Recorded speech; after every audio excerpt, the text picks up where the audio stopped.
He left everything behind to bring the gospel to a land that didn't want him. This is the journey of Adoniram Judson, the first American missionary.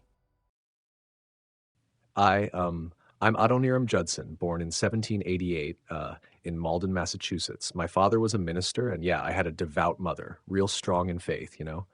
At 16, I entered Brown University, and there I met Jacob Eames. He was a skeptic, and he kind of swayed me away from my childhood faith. I declared myself a um, free thinker and started dreaming of, well, literary glory in New York.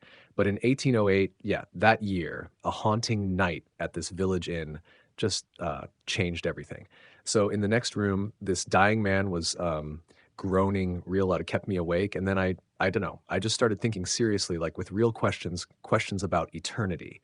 Then the next morning, I found out it was Eames, the one who had, influenced me. He died from some sudden illness. That man, that just shook me. It pulled me back to the faith I'd abandoned. So I dedicated myself to God at Andover Theological Seminary, and I vowed, I mean, really vowed to serve Him. In 1810, something like my heart just burned for missions. With some classmates at Andover, we formed this group, the Brethren. We petitioned the Congregationalists to, create the American Board of Commissioners for Foreign Missions. We were, well, young, bold, kind of crazy, and really determined to reach the unreached. That right there, that birthed America's first organized missionary society. Then, as a young seminarian, I went to England to try to rally support for America's first missionary movement. But my ship, it got ambushed by a French privateer in the Atlantic. They were basically pirates, but with permission to attack enemy ships. A sleek cannon-packed ship full of pirates boarded us. I was seized because they thought I was maybe a spy or something, locked in this like dank rat-infested hold, and then cast into a grim French prison, maybe Bayonne, I think. I endured days of hunger, fear, just plain uncertainty. Then one night, this other prisoner, an American guy, really brave, he gave me this secret key. Maybe he paid someone off. I don't know.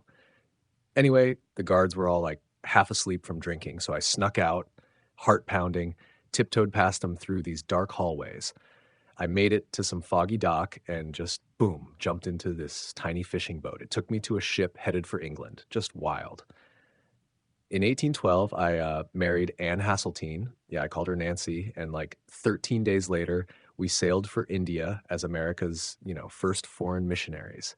On that 4-month voyage, I started studying baptism. By the time we got to Calcutta, I had changed my view about infant baptism, became a Baptist.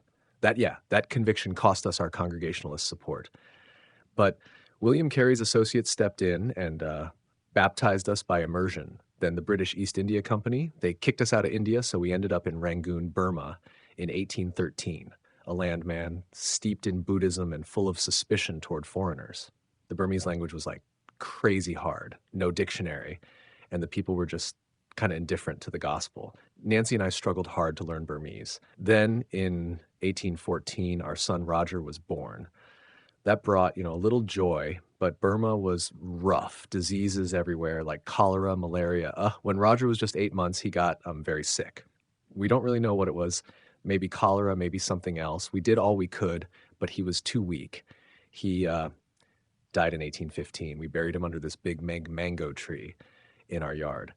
Still, we pressed on, translating scripture, preaching. In 1817, I finally finished the Gospel of Matthew.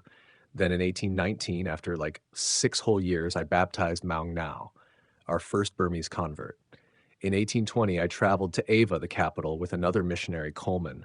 We went to beg King Bagida, the sovereign of Burma, to let missionaries preach freely and stop punishing converts with, death. I stood there in his golden palace, heart just thudding, and handed him a gospel tract. He read like a few lines, then bam, threw it to the ground, just refused us outright. Man, I was crushed. But we kept working in Rangoon. By 1822, we had 18 believers. Not huge, but it was like something, a small growing church. Then I got to know this guy, Kotha the Biu. He used to be a robber from the Karen tribe. I mentored him, and he became this like powerful evangelist, led hundreds of Karen people to Christ. Then in 1824, war broke out, Britain and Burma, and everything just went to disaster. They suspected me of being a spy again, and I was imprisoned for 21 months in Ava's death prison, chained in irons. I endured fever, malnutrition, torture, sometimes hung upside down by my feet at night. Nancy, God bless her, she kept me alive, smuggled food, hid my Bible translation, gave birth to Maria in a shack near the prison. After I was freed in 1826, Nancy got smallpox. No cure back then. She died October 24th, 1826, only 37. I wasn't even there. I was away working. Maria, she was only 2.5, stayed with a missionary friend, but she got sick too, probably from like malnutrition or fever. 6 months later, April 1827, she died too. In 1827, I just broke. I retreated to this jungle, how to call it, the Hermitage, dug my own grave, just sat there thinking about death. But God, He pulled me back. I got up, started preaching again, took a canoe up the Salween River to reach the Karen people, and they received the gospel with, wow, such eagerness. In 1834, after 24 years of labor, I completed the Burmese Bible. It got printed in 1835. Same year, I married Sarah Hall Boardman. She was a missionary widow. We had 8 children, and 5 of them made it to adulthood. But Sarah's health, it failed. In 1845, while heading to America for recovery, she died, St. Helena. Then in 1846, I met Emily Chubbuck, a writer, went by Fanny Forrester. She left her writing career to marry me and, yep, came with me back to Burma. We had 2 children.